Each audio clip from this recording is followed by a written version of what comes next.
दोस्तों आज हम आप सबके बीच एक खतरनाक टॉपिक लेकर आए हैं जिस टॉपिक का नाम है इलेक्टोरल बॉन्ड। ये बॉन्ड अभी चर्चा का विषय बना हुआ है और आप लोग इस बॉन्ड का नाम जरूर सुने होंगे, थोड़ा बहुत जानते भी होंगे। तो दोस्तों अगर आपको पूरा समझना है इसका फंडा तो इस वीडियो को आपको पूरा अंत तक देखना होगा। कई लोगों का जो है ना कमेंट आया था कि सर इलेक्टोरल बॉन्ड के ऊपर वीडियो बनाइए, बहुत सारे कमेंट आए हैं, इसीलिए मैं बना रहा हूं पूरा एकदम रिसर्च करके। और दोस्तों अगर इस वीडियो को अंत तक आप देखते हैं तो आप ये डिसाइड कर पाएंगे कि भाई ये इलेक्टोरल बॉन्ड था या फिर घोटाला बॉन्ड। सब कुछ आपको समझ में आने वाला है क्योंकि यहां पर लगभग हर चीजें कवर करने का प्रयास किया हूं, इसीलिए आप अंत तक बने रहिए। अभी लोकसभा का चुनाव होने वाला है, अभी माहौल पूरा गर्म है और अगर ऐसा मुद्दा आ जाए तो और भी गर्म हो जाएगा, है कि नहीं। चलिए खैर जो कुछ भी हो दोस्तों, सबसे पहले हम यहां पर जो है इलेक्टोरल बॉन्ड के ऊपर चर्चा करते हैं। भाई ये किस प्रकार का बॉन्ड है, आप इसे वचन पत्र कह सकते हैं। और ये एक ऐसा वचन पत्र है जिसको कोई व्यक्ति मतलब देश का नागरिक या कोई कंपनी एसबीआई में जाकर खरीद सकता है। यानी कि देखिए ये बॉन्ड है, ठीक है, ये क्या है, इलेक्टोरल बॉन्ड है। और इस बॉन्ड को खरीदने के लिए कोई व्यक्ति या किसी कंपनी या किसी संगठन को जाना होगा एसबीआई और यहां पर क्या करना पड़ेगा, पेमेंट करना पड़ेगा। और जब पेमेंट करेगा तो बस लेटर के रूप में उस व्यक्ति को मिल जाएगा। और ये लेटर जो है जब वो व्यक्ति या कोई कंपनी या संगठन जब प्राप्त कर लेगी उसके बाद में इस चीज को जो है पार्टी को दे दिया जाएगा, ठीक है। इस बॉन्ड को इस पार्टी को दे दिया जाएगा, कोई पार्टी को, हो सकता है कांग्रेस हो, भाजपा हो या कोई भी पार्टी हो, ठीक है। और जब ये वाला पहुंच जाएगा इसके पास तो फिर 15 दिन के भीतर जो है वो पार्टी पहुंच जाएगा एसबीआई के पास उसको कैश करवाने के लिए, भंजवाने के लिए, ठीक है। तो इस तरह से जो है पार्टी के पास चंदा मिल जाता है। यानी कुल मिलाकर के आप कह सकते हैं कि इलेक्टोरल बॉन्ड जो है चंदा लेने का एक वित्तीय जरिया है। और साथ में दोस्तों इस इलेक्टोरल बॉन्ड के कानून में कुछ टर्म्स एंड कंडीशन हैं। यानी उसी राजनीतिक दल को यह बॉन्ड दिया जा सकता है जो राजनीतिक दल पिछले के चुनाव में, चाहे लोकसभा का चुनाव हो या विधानसभा का चुनाव हो, 1% वोट कम से कम हासिल किया हो, वही पार्टी जो है ये बॉन्ड को भंजवा सकती है, कैश करवा सकती है, अदरवाइज नहीं, ठीक है। तो इससे केवल बड़े बड़े पार्टियों को क्या होगा, फायदा होगा विशेष रूप से। और साथ में यह भी आपको ध्यान में रखना है कि ये जो बॉन्ड होगा, अगर कोई व्यक्ति जाता है बॉन्ड खरीदने के लिए तो वो 1000 का खरीद सकता है या 10,000 का खरीद सकता है या 1 लाख का या 10 लाख का या 1 करोड़ का। अगर उसे 50 करोड़ का बॉन्ड खरीदना है तो 1 करोड़ वाला 50 बॉन्ड बनवा लेगा तो 50 करोड़ हो जाएगा और वो 50 पहुंचा देगा पार्टी के पास, फिर वो जो है कैश करवा लेगा। तो इस तरह से चीजें यहां पर हैं। अब ऐसा क्यों, आप कहेंगे कि भाई डायरेक्ट जो है पार्टी को दे दिया जाता, ठीक है, इससे क्या, वो डायरेक्ट वाला सिस्टम तो भाई चलता ही है, लेकिन एक लीगली डायरेक्ट वाला चलता ही है। आप कुछ भी कर लीजिए, कोई भी आदमी भाई सरकार को पैसे देकर के अपना काम करवा लिया, या फिर मान के चलिए आप ही किसी राज्य में है भाई, अगर कोई काम कराना है, नौकरी लगवाना है या और भी तरह के जो भी काम हुआ, काम लेना है, सरकार को इधर टेबल के नीचे से पैसा दिए और ऊपर से काम मिल गया आपको, ठीक है। तो वो खैर वो तो छोटी मोटी बातें, वो तो होना ही है, लेकिन ये जो कानून के जरिया में जो हो रहा है उसको समझिए थोड़ा सा, ठीक है। इलेक्टोरल बॉन्ड लाने का क्या मकसद था, मकसद ये था कि भाई कोई भी कंपनी, कोई भी व्यक्ति किस पार्टी को दे रही है पैसा, दे रहा है पैसा, वो चीज किसी को पता नहीं चलना चाहिए, क्लोज रहना चाहिए। यानी जो लिंक है उस लिंक को ब्रेक कर दिया गया। इसके पहले क्या होता था, अगर कोई व्यक्ति या कोई संगठन या कंपनी अगर किसी पार्टी को पैसा देना चाहे, चंदा देना चाहे, वैसे कंडीशन में एक एनजीओ बनाना पड़ता था और वो पैसा पहले एनजीओ में जाता था और एनजीओ के बाद उस पार्टी को मिलता था। तो ये प्रक्रिया था। अब इस प्रक्रिया से क्या होता था, बाद में जब एनुअल रिटर्न ये सब फाइल जब होते हैं तो वहां पर स्पष्ट हो जाता था कि भाई इस व्यक्ति ने या इस कंपनी ने जो है इस पार्टी को इतना रुपया चंदा के रूप में दिया है या फिर डोनेट किया है, तो सामने आ जाता था। लेकिन इलेक्टोरल बॉन्ड के माध्यम से वो चीज सामने नहीं आएगा, ऐसा कानून बनाया गया। और ये कानून कब लागू हुआ, 29 जनवरी 2018 को। 2017 में ही इसकी घोषणा जो है केंद्र सरकार ने किया था और 2018 में जो है 29 जनवरी को लागू हो गया था। उसके बाद से ये वाला प्रोसेस चलना शुरू हो गया। इससे क्या होगा कि बॉन्ड से भाई कोई भी पार्टी जाएगी वहां से उसको कैश करवा लेगी, तो पता ही नहीं चलेगा भाई किसने दिया, और कैसे दिया, लेकिन पार्टी को पता रहेगा, क्योंकि भाई जो आदमी खरीदेगा या जो कंपनी खरीदेगी भाई पार्टी को जब देने जाएगा तो उसको तो पता ही है पार्टी को, लेकिन देश को पता नहीं चलेगा कि किसको कितना मिला, कौन किसको दिया, है कि नहीं। तो ये चीज था दोस्तों इलेक्टोरल बॉन्ड। तो इस बॉन्ड के खिलाफ जो है सुप्रीम कोर्ट में याचिका दायर की गई विपक्षी दल के द्वारा। अब क्या हुआ, यह मामला पहुंच गया सुप्रीम कोर्ट, क्योंकि यहां पर हो क्या रहा था, चंदा दो धंधा लो, नहीं तो फिर ईडी सीबीआई या फिर इनकम टैक्स का फंदा लो। यानी कोई कंपनी है, चंदा दोगे तो भाई धंधा दूंगा, नहीं दोगे तो फिर ईडी सीबीआई और इनकम टैक्स का फंदा दे दूंगा, फिर समझ लेना। तो एक तरह से जो है ये क्या हो रहा है आप समझ सकते हैं, रंगदारी वाला सिस्टम हो जा रहा है। अगर किसी का सरकार है, कोई भी बीजेपी हो सकता है, कांग्रेस है, इस तरह का अगर सिस्टम है तो सरकार अगर चाहे किसी कंपनी से लेने के लिए, वसूलने के लिए तो वसूल सकती है, बहुत ही आसान हो जाया करेगा और ये पता भी नहीं चलेगा देश को, ठीक है। तो पता नहीं चल रहा है, इसके वजह से सुप्रीम कोर्ट में क्या फैसला आया। देखिए सबसे पहले तो 31 अक्टूबर और 2 नवंबर 2023 को जो है दलीलें सुनी गई, ठीक है, दोनों ओर से, विपक्ष के ओर से भी और पक्ष के ओर से भी। तो बाद में फैसला सुरक्षित जब रखा गया, जब फैसला सामने आया तो उसमें यह कहा गया कि भाई इसमें सूचना का अधिकार का उल्लंघन है। अगर कोई देश का नागरिक ये जानना चाहे कि भाई जो पार्टी है उसको कहां से कितना रुपया मिल रहा है, तो उसको कहां से मिलेगा, नहीं ना मिल पाएगा, क्योंकि इलेक्टोरल बॉन्ड है, उसमें तो भाई वो लिंक तो टूट गया है कि किसने किसको कितना दिया, नहीं दिया, ये सब तो है ही नहीं। तो ऐसे कंडीशन में तो ये सूचना के अधिकार का उल्लंघन है, अभिव्यक्ति के अधिकार का उल्लंघन है। तो सुप्रीम कोर्ट ने साफ साफ कहा कि काले धन पर अंकुश लगाने के उद्देश्य से आप सूचना के अधिकार को अगर ध्यान में नहीं रखते हैं तो ये उचित नहीं है। और इस बॉन्ड को संविधान के अनुच्छेद 19(1)(a) के द्वारा जो है असंवैधानिक माना गया। यानी अब इलेक्टोरल बॉन्ड को पोस्टपोन्ड कर दिया गया है। कुल मिलाकर के आपको यही समझना है, पोस्टपोन्ड हो गया, अब ऐसा नहीं होगा। और फिर यहां पर जो है सुप्रीम कोर्ट के द्वारा जो 5 जजों की जो बेंच थी उसके द्वारा चूंकि यह फैसला दिया जा रहा था, तो एसबीआई से रिकॉर्ड मांगा गया कि भाई किस पार्टी ने कितना किससे लिया है, ये चीज जो है आप हमें रिपोर्ट दे, रिपोर्ट सौंपे और चुनाव आयोग जो है इसका बतावे पूरे देश को, ठीक है।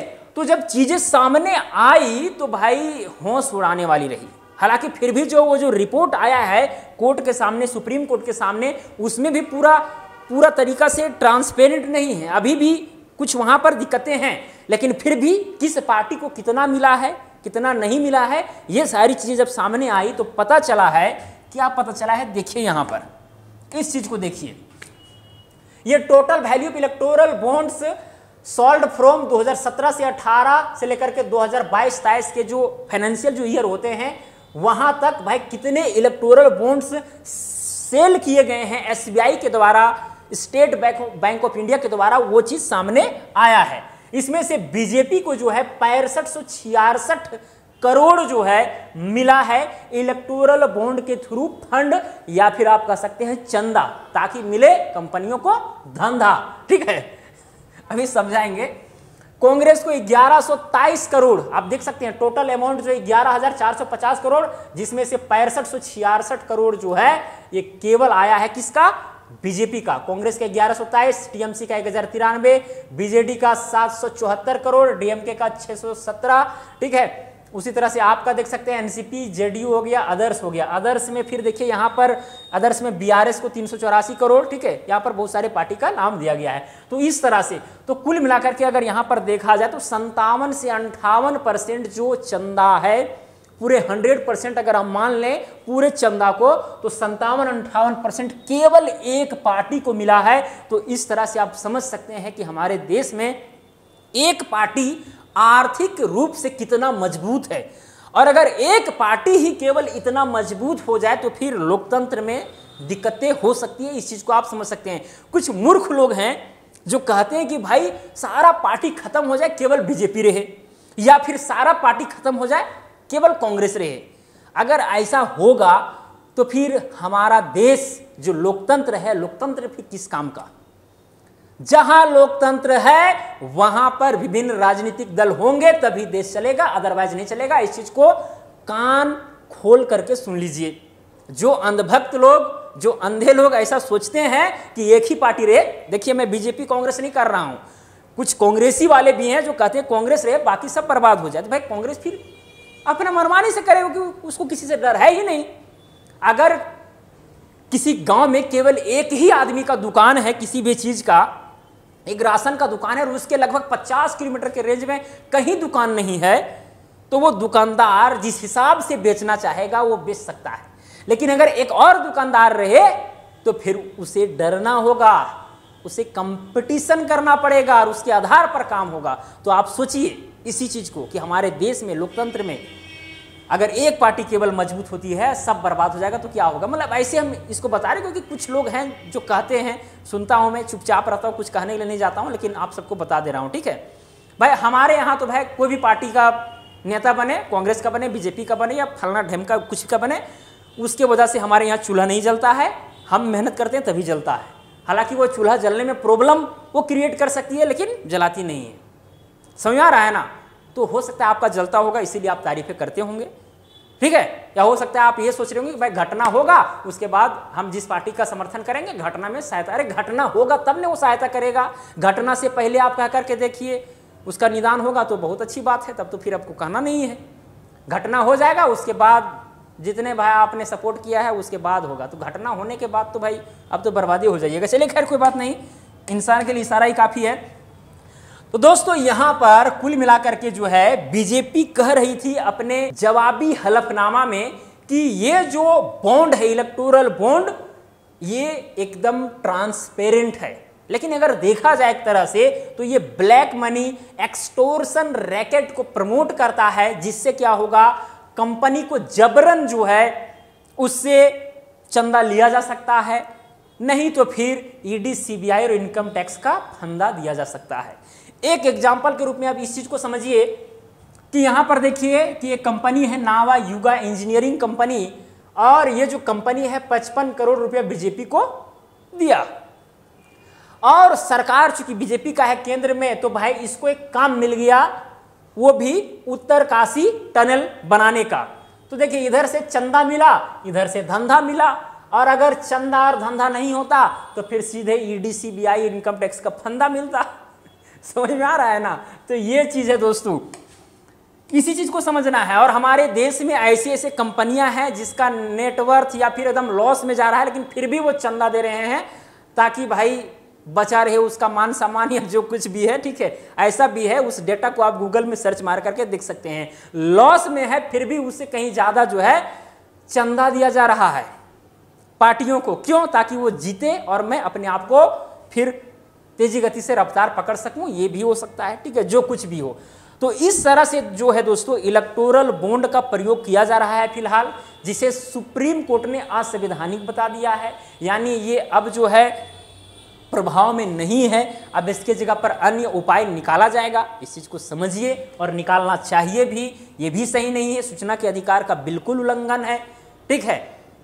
किस पार्टी को कितना मिल रहा है नहीं मिल रहा है, हो सकता है कि भाई जिसका सरकार होगा वो एसबीआई से भाई जो डेटा है वो ले और पता करे कि भाई कांग्रेस को या फलाना पार्टी को कितना कौन दे रहा है, उसके आधार पर फिर उस कंपनी पर ईडी का और सीबीआई का फंदा चढ़ सकता है कि नहीं। तो ये सारी चीजें, तो कुल मिलाकर के भाई जो पार्टी का सरकार बना हुआ है उसका आप जान तो नहीं सकते हैं, ठीक है, लेकिन वो पार्टी चूंकि सरकार बनाई हुई तो वो दूसरों का जान सकती है, ऐसा तो हो सकता है, ठीक है। तो कुल मिलाकर के ट्रांसपेरेंट रहे बात, तो इतना बात बढ़ने वाला नहीं है। सब जानेगा कि भाई बीजेपी को कौन दिया, किसने दिया, कितना दिया, कांग्रेस को कौन कितना, किसने कैसे दिया। सारी बातें अगर सामने होंगी तो वो भी अच्छा रहेगा, समझ आ रहा है ना। लेकिन एक नुकसान भी है कि अगर मान के चलिए कि हम बीजेपी को दे दिए या कांग्रेस को हम कुछ डोनेट किए, चंदा दिए, वैसे कंडीशन अगर बीजेपी को दिए तो कांग्रेस वालों को पता चला कि भाई इसने इसको दिया है, तो ऐसे कंडीशन में हमारे ऊपर जो है थोड़ा सा ये हो सकता है, कुछ भी हो सकता है। तो एक तरह से ठीक भी माना जा सकता है, लेकिन उतना भी ठीक नहीं है, ठीक है। इस चीज को भी समझिए। और उसी वजह से जो है ये इलेक्टोरल बॉन्ड लाया गया था, लेकिन चूंकि ये अब ये घोटाला बॉन्ड बन चुका है, इसका गलत प्रयोग किया जा रहा है, दुरुपयोग किया जा रहा है, इसीलिए कुछ बीच का रास्ता निकालना चाहिए जिससे कि इससे बचा जा सके, ठीक है दोस्तों। चलिए तो मुझे उम्मीद है कि आप चीज़ों को सही ढंग से समझे होंगे। अगर अभी तक कुछ भी समझ में नहीं आया है, कुछ कैसे नहीं, बहुत कुछ आपको समझ में आया होगा, कुछ हो सकता है कि नहीं समझ में आया होगा, तो कमेंट करके आप पूछ सकते हैं, वहाँ पर जवाब देने का प्रयास करेंगे। या फिर गूगल तो आपके लिए खाली है ही, यूट्यूब तो खाली है ही, आप सर्च करके इलेक्टोरल बॉन्ड बहुत सारे वीडियो देख सकते हैं और वहाँ से भी अन्य जानकारी इकट्ठा कर सकते हैं। ठीक है, तो चलिए दोस्तों, आज के लिए इतना ही। अब मिलेंगे अगला वीडियो में। जय हिंद, वंदे मातरम।